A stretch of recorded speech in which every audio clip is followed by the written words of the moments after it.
you got to have the principles and the strategies in place. You have to understand them at least. And then if you know that, you can deploy your own tactics. You can start creating your own tactics rather than just following tactics from somebody else. You're listening to Flip Empire, the show committed to helping real estate entrepreneurs who want to build their empire without sacrificing their life. Your success and freedom starts now with your host, Alex Pardo.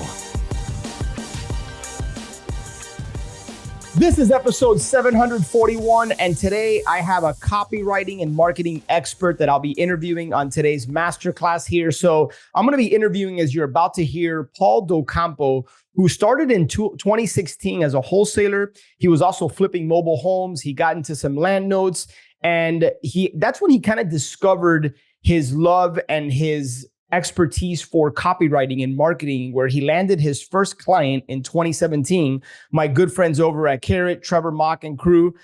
So since then, guys, he has been focused on providing customizations and writing and consulting professionally for coaches, for software companies, service providers in the real estate investing space.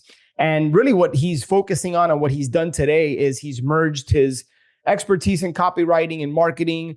He obviously has a real estate investing background and he's got the knowledge there. And he's created a company called OmniDrip that essentially helps direct to seller investors convert more leads into deals using a very unique copy-driven follow-up drip system, which is pretty much near autopilot. So on today's podcast, guys, we're going to give you some practical principles, strategies, and tactics that are going to help you take existing leads or help you generate more leads, help you increase conversions so that you guys can close more deals, you can make more money. And so I truly believe, as you're about to hear, that I believe real estate investors are not the best marketers. So the aim of today's podcast is to make you a better marketer and ultimately generate more money, monetize more of the opportunities that you already have in your system. Guys, before we get started, if you have any questions, if you are interested in learning more about how you can generate cash flow and build wealth through self-storage without needing your own money or without necessarily having any experience, go to www.storagewins.com. Take a minute to just fill out that information. We'll schedule a call and I can share with you more about what I have going on and ultimately see if it's a fit. So guys, with that being said, let's transition into episode 741 with Paul from REI OmniDrip. What is going on, my friends? Guys, I'm very excited. I'm pumped because I get to put the student hat on, as I often do as the host of this particular podcast, because I get to interview brilliant minds, people that know so much more than me about business or a particular niche, a particular subject. And this is one area that I came into 2024 saying, I need to get better at two areas. I want to get better at sales and I want to get better at marketing.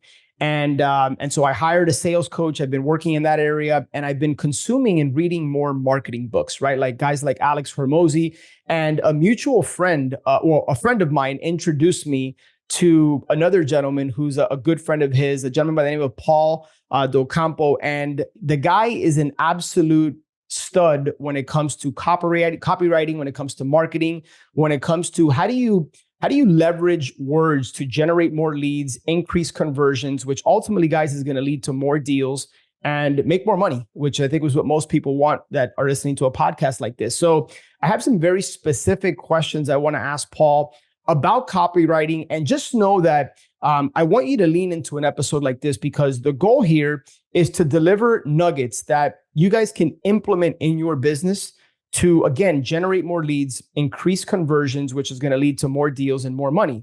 And here's what I want to do. I want to encourage you guys to keep the conversation going online. So when my team publishes this and shares this, tag myself, tag Paul on social media and ask us questions because we really want to help you guys. That's why we do these shows. I just had the honor of being on Paul's REI OmniDrip podcast as well. And so great dude, putting out a lot of fantastic content. If you guys want to take your copywriting or your marketing in general to another level, I really want to encourage you to reach out to him at reiomnidrip.com. And but with that being said, the purpose here is to deliver content, give you actionable content that you can implement in your business. So Paul, brother, I thank you for hopping on the show, man. Appreciate being on here, man. So, yeah, dive in. Well, dude, let me start here because I was sharing with you before I hit the record button that I genuinely believe, and I'm going to put myself in that category, although I've grown a little bit throughout the years, at least I'd like to think so, is that real estate investors absolutely suck when it comes to marketing. And hopefully I did not just like tune out my entire audience because I'm putting myself in that category. I just tend to think, Paul, that so many of us we copycat, right? Like we look at letters, we swipe files, we deploy that marketing, and there's not a whole lot of ingenuity when it comes to marketing. And obviously, you know this better than most, is that marketing continues to evolve with the advent of AI that's been ongoing for years now, and just all the different tools and resources we have. I really want to make us better marketers. So let's start and identify the problem, and then let's get to the solution. But why is it that you feel most real estate investors, if you agree with me, are not the best marketers? And then we're going to start to actually get into how they can become better marketers and what are some specific principles, strategies, and tactics that they can implement in their business. Yeah. So, well, I mean, there's a whole plethora of things we can get into. Yep. Mess of things. But what OmniDrip, my company OmniDrip, what we deliver is basically is the follow-up marketing. It's helping the people going after sellers, going after leads that have a whole mess of leads in their CRM, where what happens is the wholesaler, the flipper, whatever it is, their lead manager, the acquisition manager, the lead stops responding, stops texting them back, and then that lead falls through the wayside, and then they forget about that lead.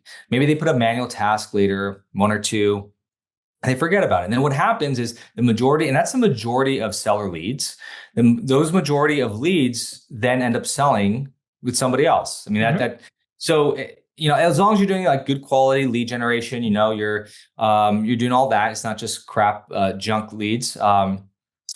As long as you're generating a good amount of leads, a majority of them just aren't ready to sell yet, and they ghost you, they stop responding, and it has nothing to do with you. Yep. Or they might tell you, hey, no, they might tell you no to your offer. They might tell you, I'm just not ready yet. Whatever it is that's keeping them from selling now, the problem with wholesalers is that they go, okay, they put them to this bucket, forget about it, and they go after the hair on fire sellers who needed to sell yesterday. And that's fine. I mean, those are deals now, but there's also deals here in this bucket that you're forgetting about. And the quote follow-up that they do is really shallow, hitting up with the task to call, hey, just checking up on you. Hey, I'm just following up. Hey, are you still interested in selling?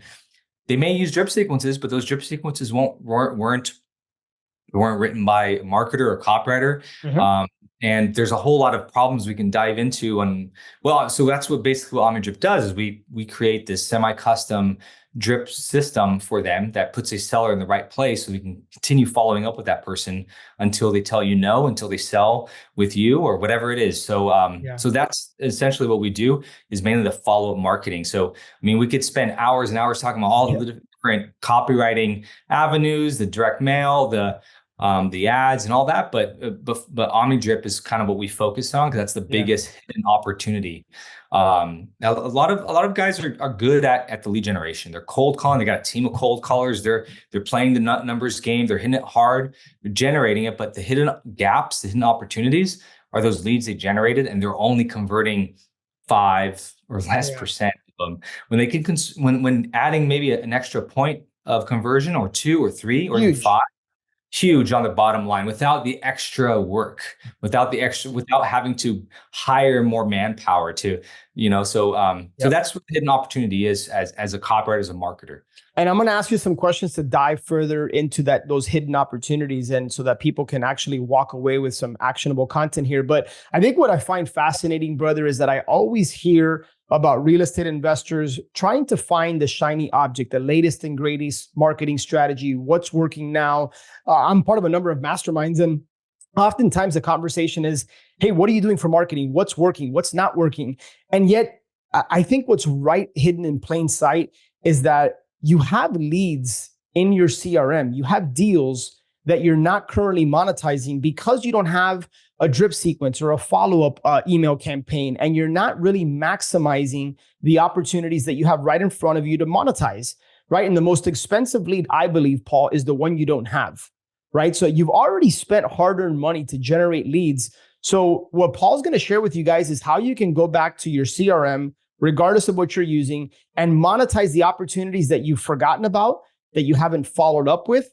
And then we're going to talk about how do you improve your follow-up. So with that being said, brother, like you talked about, this is the hidden opportunity. You talked about the gaps. Do you find that most investors just don't have automated follow-up sequences in place? Or do you think the problem lies more in the quality of the copy, the content that they're actually putting in front of the prospect? Yeah, I'd say it's both. I mean, if you don't have that in place, I mean, yeah, and you're operating more on a manual basis. And you know what? Let me tell you a story of how how I got into this business, and that ties into that. Okay. So I started in 2015, 2016. Like everybody, jumped into wholesaling, jumped into sending out lots of direct mails, getting leads. I came from blue collar. I came my whole life, and like same background as you. Nobody in my family has an entrepreneur mind, but for same reasons a lot of people drove me to start wholesaling. And so I spent a lot of money on direct mail. I was cold calling. I was door knocking.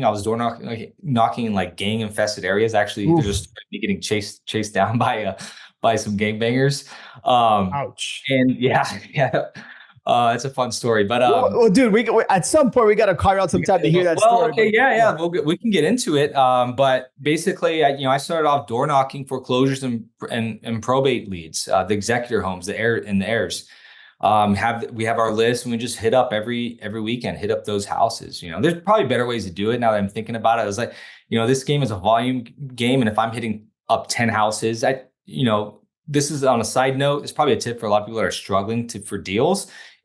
Most likely you're not doing enough, right? If you're only door knocking 10 houses per weekend, 10. Yeah, I hate using the cliche 10x, but in this case, it's true. You probably have to 10x the amount of activity that you're doing. So, so anyway, I was door knocking. We were door knocking in a place called Pomona, California, which is the city where when LA was kicking and cleaning out their gang infested neighborhoods, those gangs migrated east to Pomona and to San Bernardino. So we were door knocking in Pomona, doing a foreclosure list, or pre-foreclosure list, I should say. And I was my partner at the time. I met him at a mastermind, and he's Black. I mean, I hate to bring race into it, but I mean, it's relevant to the story. Here's me, a white guy. Here's a Black guy walking down the streets of a neighborhood that happens to be run by a Latino gang. So not a good duo here walking down the street. And then we were sitting in his car, which happens to be a souped up BMW, and we're going through our leads, talking about it. All of a sudden a car pulls up, and they roll down their windows and start throwing gang signs at us. I'm like, what the heck? Okay. They peel out, take off the other way, and then they make a U-turn behind us and then park right behind us, and they start opening the doors. They're like, oh, dude. So he just gassed and took off. And then they're chasing us. They're chasing us in their car in Pomona, and I'm trying to get on the PD phone line, and I'm on hold, I'm on wait with them, and eventually, finally, they're tailing us, but eventually we lose them. They probably lose interest or whatever, and that's it. But so. Yeah, dude, that's, you got a story out of it now, but I couldn't imagine, dude, like the adrenaline, the heart must have been pumping. Like you may have been questioning, like, why did we decide to start door knocking in this particular neighborhood? Right. So yeah, door knocking is rough. Although you can learn a lot from door knocking, getting, belly to belly with people. But going back to direct mail, I was cold calling, I was doing a lot of direct mail. I had a CRM. It was Pardo at the time. Mm-hmm. At the time, that's all you had, right? And you don't have all these big box CRMs now that wholesalers have access to. You had drip sequences because they had a couple. They had a couple like RVM blast drip sequences and things like that. And so I was using all that. But then I remember, I get every, I think it was Saturday, I'd go and follow up with my leads. Okay. I have my list, go through my list, and I say, okay, Mrs. Sally here. Okay. I called her 2 weeks ago, but I have a manual task to call. She doesn't feel like I feel like she's not ready. Let me go ahead and push her to another 2 weeks. And then so on and on it went, where my feelings were dictating when and how I followed up, right? And then kind of be a little, so what I'm getting at with this is the first like principle to this is a system. Because if you either have a system or you're doing everything manually, like I was doing. If you're doing everything manually, meaning you or somebody on your team, you're relying on them to set the appropriate tasks to follow up, and knowing what to say and when to say it. There's no system. It's just all feeling based, and you don't really have a follow-up system. You just have, hey, when I feel like it, I'll call them back. Does that make sense? It does. It does. So, you have, and that's okay if you're brand new, and I'm not saying to start worrying about that now. You probably have other problems to deal with if you're brand new. But if you're doing a couple deals here and there, and you're trying to, scale up and get things going, most likely you have a problem with your follow-up system, quote system. And so, you get the seller all the time that tells you, oh, hey, I'm going to go and, sell in 6 months from now. Okay, cool. You set a task to call them up in 6 months. You call them up, and either like one or two things happen. One, they sold to somebody else, or two, they don't remember who you are. And so because 6 months have broken up there, so they don't remember you. In 6 weeks, they probably won't remember you. So imagine 6 months. Yeah. So one thing that we put into place is we do have follow-up in between that as well. Like, so that it's not just, hey, are you still looking to sell? Hey, that you're becoming a pest. That type of messaging, by the way, just, hey, are you looking to sell? Hey, are you interested in a cash offer? Those direct questions, 100% self-serving. That's not really copywriting. That's just a direct question, which works sometimes. Dean Jackson, I don't know if you've started reading. The 9-word email or the 9-word email. That's a great way. It's a tactic. You mentioned principles, strategies, and tactics.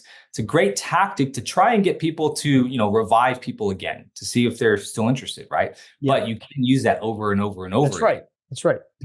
So it's not meant to. It's a tactic for a specific reason, okay? When people start, going back to what you said, principles, strategy, and tactics, when people start copying and swiping tactics without understanding what the principle was, what the strategy was, they're going to be swiping tactics in the wrong ways. It's not going to work. And then they're going to blame the person who they got it from. It's like, oh, this doesn't work for me. Dude, that's so true. So, you got to have the principles and the strategies in place. You have to understand them at least. And then if you know that, you can deploy your own tactics. You can start creating your own tactics rather than just following tactics from somebody else. That's just one tact. That would be the strategy, right? A follow-up system that follows up multiple times, not just setting the manual task, when they tell you to. And, what happens when somebody ghosts you? Do you have a system for that? Most people, they put these type of leads into like a no contact bucket or a ghosted bucket, right? The problem with that bucket is now you have people in there that are landlords. You have people there that have a vacant house, owner occupant. You have people there that haven't gotten an offer, that have gotten an offer. So you have this whole like minutia of different people. You can't target them in your copy at all. That's right. I can't tell them. There's no call to action. What's the call to action? Because if they haven't gotten an offer, that's my call to action, right? But if they have gotten an offer already, the call to action may be, hey, can we look over your cash offer again? Hey, it's been 3 months now. Can we go over a new offer for you? The market's changed. Things like that. That's right.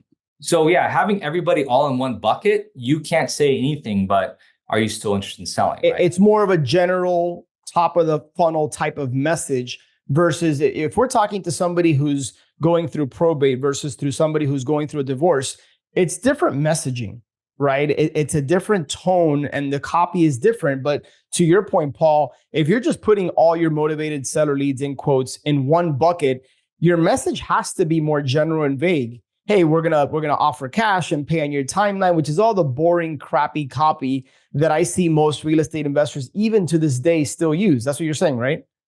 Yeah. Now, I wouldn't go into, so we set up sequences that, so we have about 20 sequences that we set up for, and we don't, I would say situational sequences don't exist that much, except for foreclosure sequence and probate sequence. But like, I wouldn't set up a divorce sequence. We don't set up divorce sequences or tax default sequences or any other sequence like that, because we don't want to, particularly call out those Correct. Yeah, it's a sensitive situation, right. right? Typically, when it comes down to copy, now we're getting into like the copy, like 101 type, well, what do you say, right? So, somebody who's going through divorce and somebody who is, let's say, just inherited a house, Mm-hmm.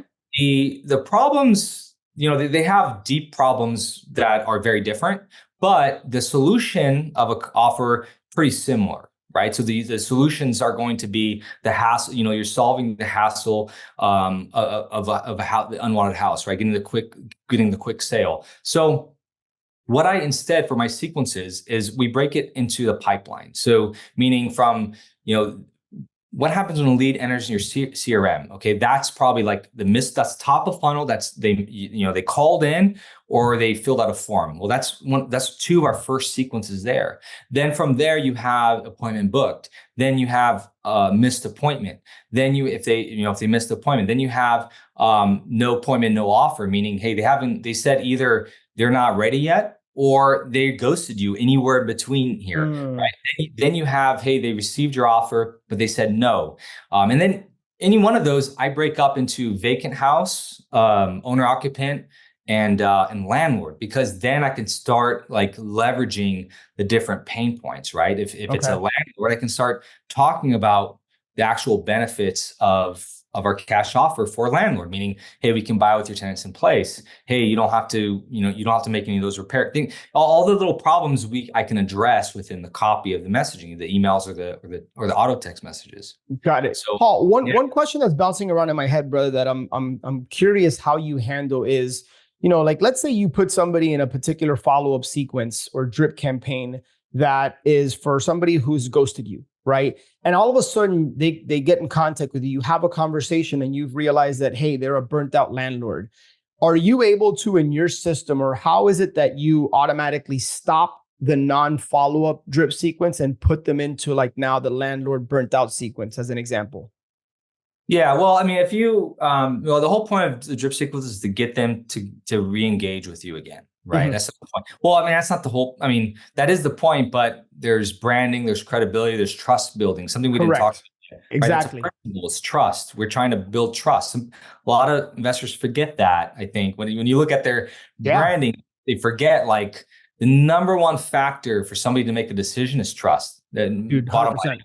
You can't make a transactional decision until they trust you. So anyway, going back to your question. So if you get them to respond back, usually this is like more of the technical side of things, but usually want the follow-up to stop because you're having a face-to-face conversation to move them down the pipeline. Mm-hmm. So it's all about moving down. It's all about quote mini sales, right? So in sales, it's like we're making little commitments. What's the first commitment we have to make with a seller or a lead, I should say? They're not a seller yet, but what's the first commitment? Well, they have to get on an appointment with us, right? Mm-hmm. We have to know the details. We got to get. Then the next commitment is giving them the offer. The next commitment is the decision for that offer, right? Anywhere along that, and then the next commitment is signing the contract. Then the deal's closed. I have a fifth commitment, which nobody actually does, but they should, is getting them to give you a review and testimonial. And then I have a sixth commitment, which is getting them to give you a referral later down the road, right? Huge. Yeah, so huge. I mean, we should be like review acquisition businesses, right? Instead of just or acquisition. I'm sorry. Let me take that back. Review testimonial acquisition business as well as a house acquisition business, right? We should be in our effort putting in our system collecting reviews and testimonials because at the end of the day, that's what helps sell people make that buying decision, right? You're gonna get the sellers that like their hair is on fire. They don't care who they go with. Mm-hmm. That's probably like 1% of your leads, right? If that. You're going to get those, but the investors are all aiming towards that. Instead, you should be aiming towards the larger population that's skeptical. They still are motivated to sell. They have a reason to sell at a discount, but they're treading very carefully right now. Yeah. Those are the ones you need to sell. You need to sell with with social proof, with them trusting you, with you having credibility, and with you following up frequently. That is so frequency. Now that I'm mentioning it, that's probably a big mistake that I see with people with drip sequences that the CRMs have in place or whatever. is their frequency is almost is like non-existent. Like they're Mm. maybe sending a message maybe once every 2 months. Maybe I saw one that was 5 messages in 1 year. I'm like, that's not like like Nothing. that's nothing. They don't remember. Again, we're going back to the whole point of a follow-up is build the trust, build the credibility, right? Can't do that with just a handful of, hey, are you still interested in selling type of sequences, Yeah. right? That relies on luck. So go ahead. Paul, I was going to ask you, man, is as it relates to sequencing, or I should say frequency, have you found the sweet spot, or is this a classic? It depends. Like, in other words, is 3 to 4 emails a week mixed in with a couple of text messages? Like, what have you found to be the right amount of touch points, and then how many different types of touch points make up a really good like follow up or drip sequence? Yeah, so it's a good question. So what we found is it depends on where in the funnel they're at, the seller's at. So top of funnel, we have our most aggressive sequences. They miss what I call the missed call, the form fill. Those are people that inquired, and we want to. That one has about, like, my form filled one has about 7 steps in one day. So 7 steps. A step consists of text message, email, call, task for calling, direct mail as well. We add direct mail follow up into these drip sequences. They're automated out. Yeah, they're automated out. It's not like you have to go and load up a list and send it. No, it just, when the lead is traveling through your drip sequence, through your workflow and in your CRM, it talks to the print house, and the print house fires a specific follow-up mail that I have about 30 different mailers that fire off, or one will fire off. Now, that's not saying that a lead is going to get 30 different mailers, but they might get 1 to maybe 3 or 4 mailers in their lifetime from you, in your drip sequences. So anyway, so that one has 7 steps in one day. So highly aggressive. The next day might have 6. The next day might have 5 steps. Now, a lot of people might think that's a lot, but if you read them, and if anybody contacts me, I'll give you like a sample of what that one looks like. If you read them, it's conversational. It's not very in your face. It's more of like, it's very like, hey, forgot to mention, if you want to book a call with us, go to our calendar link here. Hey, just forgot to mention, we have a bunch of articles on selling your house quickly. Check it out here, right? So using multiple different these are tactics to get them to engage with us. So it's not just about the reply. I'm trying to build credibility and trust from the beginning. So if they click on my article, they go to my article, they're now on my website. Now that's 2 touches, right? Now I'm building that trust with them now. If I mentioned a calendar link or a booking link. That I know that when you get a PPC lead or PPL lead coming to your system, you got to get them on the phone ASAP. Yeah. So one of the call to actions we implement, and we have some partners that have told us these numbers, that they see a 30% increase in booked appointments on their calendar when early on they have that booking calendar. So it's like, hey, got to mention, book a call with us here. Pushes them to the booking link. They can book a call with you on your calendar to get on either phone appointment or face-to-face, whatever it is. So different call to actions, reply back via text, call back, call to action, or book a call, go to my website, things like that. So got it. And are your call to actions, Paul, are they embedded within or at the end of some content marketing, or sometimes are some of your follow-up messages just a specific like call to action? You know what I'm asking? Yeah, 90%. Yeah, I think I know what you're asking. So 90% of the content usually has a call to action. That call to action could be go to a website, go to the link, check out what other sellers say about us. If you have reviews, we make sure that we really leverage those. It might be, hey, call me back, or just might be just a question mark. Like, we have some typo messages that go out too to make it look like it's more personal. I like that. Yeah, I'd say 90% have a call to action. Even the articles we plug into, they aren't SEO articles. They're written as like mini sales letters, sort of. They're informative, but then at the end there's a call to action about giving us a call. So did that answer your question? That does answer my question. And you would subscribe to the thinking, I don't want to put words in your mouth, but that every touch point should have a call to action? Yeah, almost. I mean, that's old Gary. I mean, you're studying some guys now. That's the old direct response mentality, is everything has a call to action. And yeah, I subscribe to that. Yeah, again, that's more strategy based, but then there's times that the tactic doesn't call for that as well. So yeah, I'd say about 90% of the time I do subscribe to that principle, or maybe it's a strategy of everything has a call to action. Got it. And then my apologies if I missed it, Paul, but I want to make sure if we did, we could touch on it briefly here. But like, so obviously I know you guys are sending out direct mail, you're sending out emails. Are there also other things like text messages, voice broadcasts that go out? Because I know that there's some compliant issues that are, people have to be in compliance with a lot of the laws depending on where they're marketing. And that's something to be made aware of. But are there any other types of touch points within these sequences? Yeah, 100%. So the ringless voicemail, we don't really do. We don't really touch those because those get a little more complicated. And there, you have some disadvantages if you do that. There's, I mean, legal things. I'm not a lawyer, so right.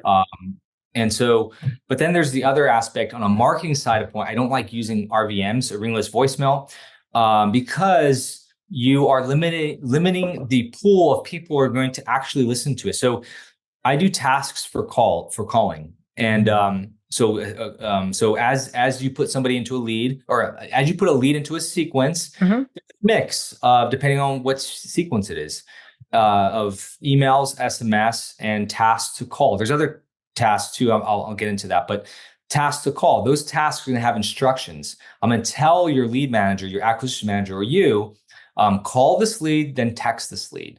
So you call them, they don't answer. There's a voicemail script that we write for each single one. Here's the voicemail script for you to follow. And then afterwards it says, then text them this, manually text them.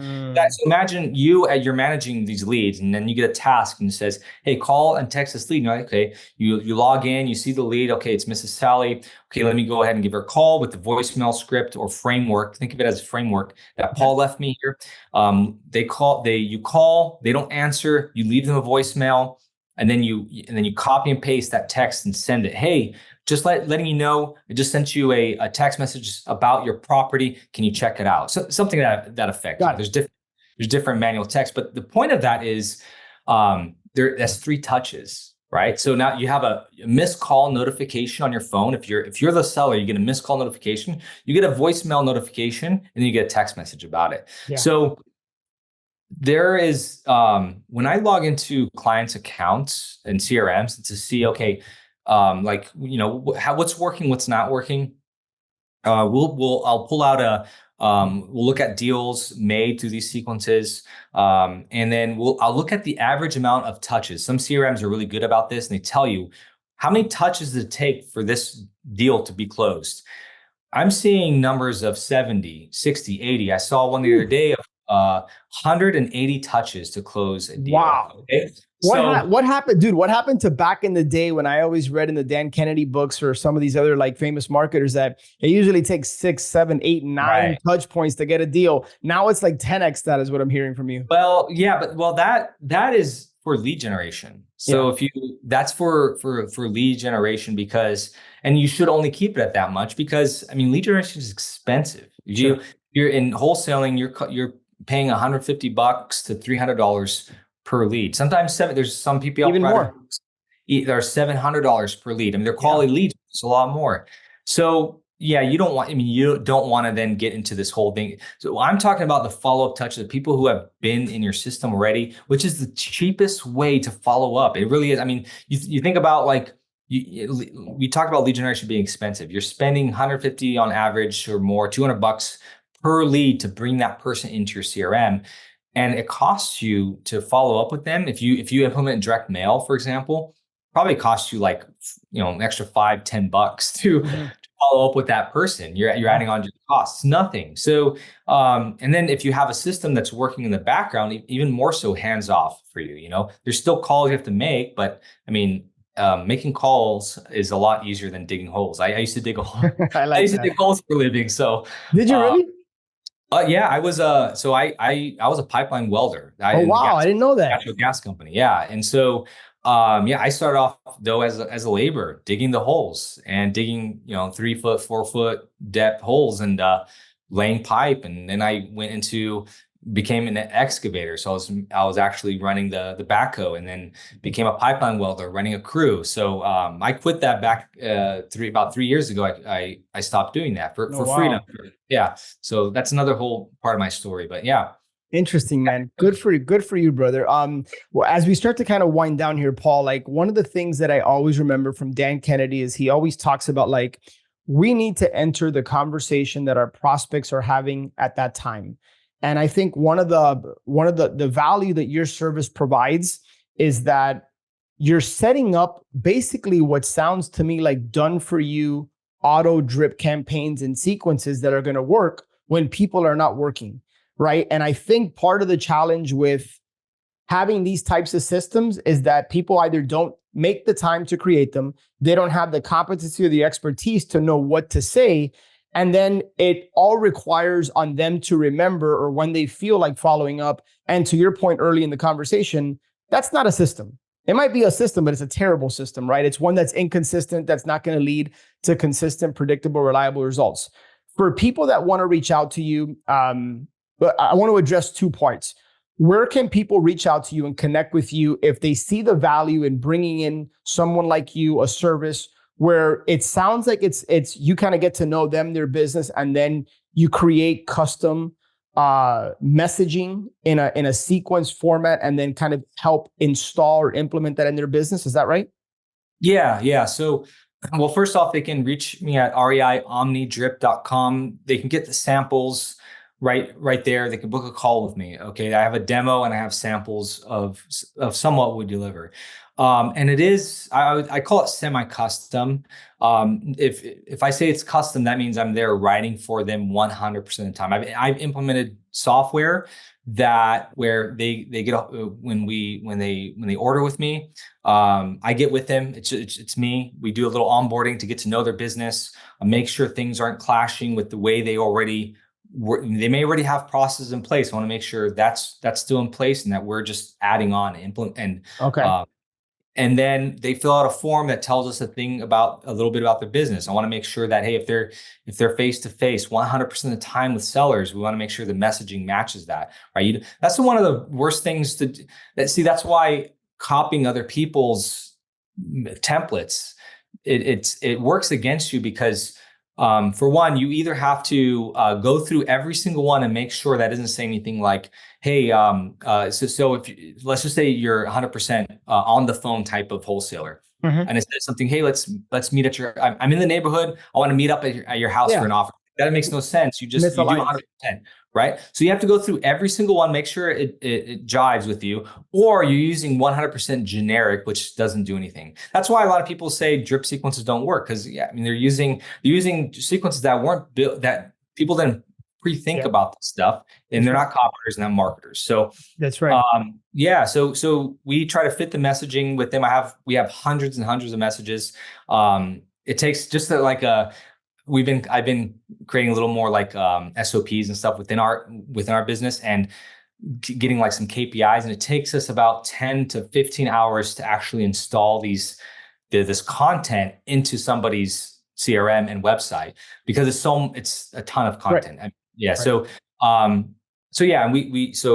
long answer, we do install it into their system, and we make sure that everybody knows how to use it. We do some live lead dropping into the sequences, and we're always we're updating it as we go, because these things change, right? If you think about it, going back to tactics only work, like a set period of time. Things change, things evolve. So that's right. So we're constantly changing. So to your point earlier about the Dean Jackson 9-word email, that's a tactic, right? Imagine if you use that every week. Like it before long, it's just not effective, right? It's like white noise, right? And imagine if you use it, and even going deeper to that, if you only use what you're given, you don't alter it. We use the 9-word email, like we use that tactic. We do, I mean, where it makes sense, but I don't just copy it from somebody else. In different sequences, I fit it to where it makes sense for this particular lead. Like if it's a landlord, I fit it to, so it's changing because by just saying the same 9-word email, it kind of sounds very robotic, right? So that's right. I'm trying to think about people listening to this show, and I'm 1,000% certain there's at least some people out there saying, What's this 9-word email that you guys have alluded to at least a couple of times? So what is the 9-word email? So I don't want people to think too tactically about, oh, I got to make sure it says 9 words. It's not the number that makes it sell. It's just really simply the "Are you interested in selling?" type of question. It's used. Dean Jackson, he's really well known for it, not because he invented it, some kind of sexy tactic. It's just because he started publishing more about it, and when he starts telling people, use this tactic for those leads that are like dead leads. I think that's what his the slogan or the title or the headline was, like reviving dead leads or something. And it was, if they already know you, it's not something to use for people that are 100% cold, but people who already know you. Maybe he talks about real estate agents quite a bit. So if it's like you're an agent and you have these sellers back in the day that you've spoken to, it's like, you haven't heard back from them, sending them this 9-word email, which is something of like, hey, are you actually still selling your house, or did you end up selling already? Just to get a response back. The whole purpose is get that response back. There's multiple ways to get responses. That's not the only way to get a response, by the way. So don't, just inject that into your sequences. Think tactically. Don't think of it as like, this is the strategy that works for Dean Jackson, works for Paul, so I'm going to use it. No, think through about like the conversations you're having with sellers. And anyway. Yeah, exactly. And ending with a question mark, not putting like, best or regards or your name, like literally just ending with a question. Yeah. As if you just fired it off right then and there. Right? That's right. Yeah. Think about how you might write to a close friend or family member, right? Yeah. So one other thing I want to share with people, Paul, before we start to transition here and wind this down, is pay attention and be aware to the emails that capture your attention, that make you want to open them, right? Because those are the things that maybe now you can start to inject into some of your copy or into some of your sequences, right? So maybe you're in a position where like you want to hire Paul, you want to work with him so that he can install like this semi-custom sequence in your business. But maybe you're in a position where you're like, hey, I don't have the resources or I have the time. Start to think, just as a practical tip, about like, hey, what are the types of emails that compel me to click and open it up, right? So start to think about what drives humans and what gets us to act, right? Like that was a brief conversation we had before we started recording. Is I tend to get fascinated by like the psychology of money, like books like that, and like what gets us to want to make decisions. And one of the things I've learned in sales is that we buy based on emotion and then we back it up by logic, right? So I see you smiling, so I'll let you kind of like wrap this thought up. Yeah, no, yeah, 100%. The emotional part of things. I mean, with the house buying business, that emotion, it's a little harder to tap into. It's not harder when you're face to face, right? When you're face to face and the person's having, they're ready to sell, you can tap into that emotion if you're a good salesperson. See, sales and marketing, they go hand. They're parallel universes, right? Mm-hmm. They work off the same laws of the universe. So how do I use emotion inside of emails and drip sequences and text messaging? Going down into the tactics, the medium, the media matters, whether it's text or email, but email, I'd say email is one of the best places you can really tap into this. And because that's the place where it's long form, where now I can tell stories. Like one of the best places and as a salesman, you should be like understanding doesn't matter what you sell, you should really be understanding what is the emotion behind your customer, behind your client, behind your seller. That's right. And one of the best sources for you to like look into this is go to Reddit and type in like, listed my house 4 times, couldn't sell my house, all these little problems, and then read the problems that people are saying. Oh, that's good, man. And I take those actually, and I turn them into emails for my clients. I love it. There's like stories of people who did an open house and they did it 4 times, and the last person left feces all over the walls. Oh. So like, and there's real one of the best. I remember when I started, I was struggling. I didn't come from sales or marketing. I came from blue collar, so I didn't know how to sell. So getting face to face, I was struggling closing deals. And so, what an old school investor pulled me to the side and said, "Hey, write down 100 different ways that you benefit a seller. And so what he's getting me to do is dive deeper into what, than the offer. The cash offer is shallow. It doesn't mean anything. It's just a feature, right? Features and benefits. If you want to dive into copywriting 101, there's features and benefits. You can dive into the difference. But, there's real sellers that have problems and offer gives a solution to. And that solution can be, hey, they're too embarrassed to put a sign up in their house. Maybe, they don't want to tell their neighborhood that they're actually selling. They love that neighborhood, but they're falling behind in payments and they can't make that sale. They're too embarrassed to open their house up to the public. They're hoarder. They don't want people to walk through it. Things like that. So these emotions are real emotions that we can tap into as salespeople. So I love it, man. Well, hey, I want to acknowledge you, man. I want to thank you for the knowledge and expertise that you've brought to the show today. And so for people that want to connect with you, go ahead, www.reiomnidrip.com, reiomnidrip.com. And I'm assuming there's going to be a web form there, Paul, where people can just take a minute or two, submit their information, and then you or someone on your team will be in contact with them.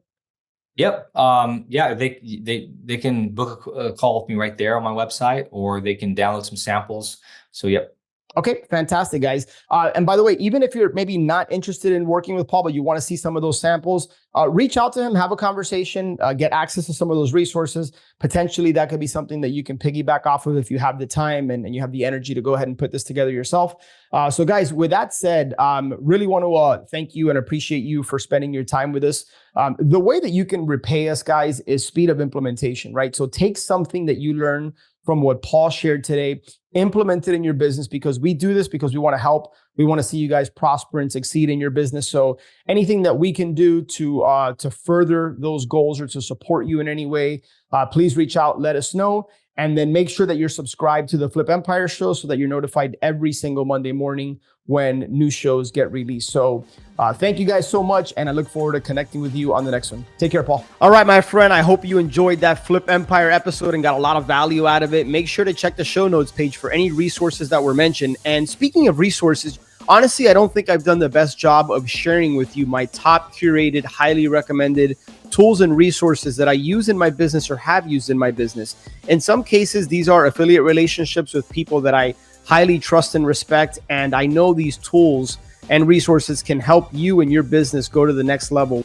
And as an ethical bribe, if you decide to try out one of these resources using my link, I will go ahead and send you an unadvertised bonus. I'll send you something of high value. All you got to do is shoot me an email, alex@flipempire.com.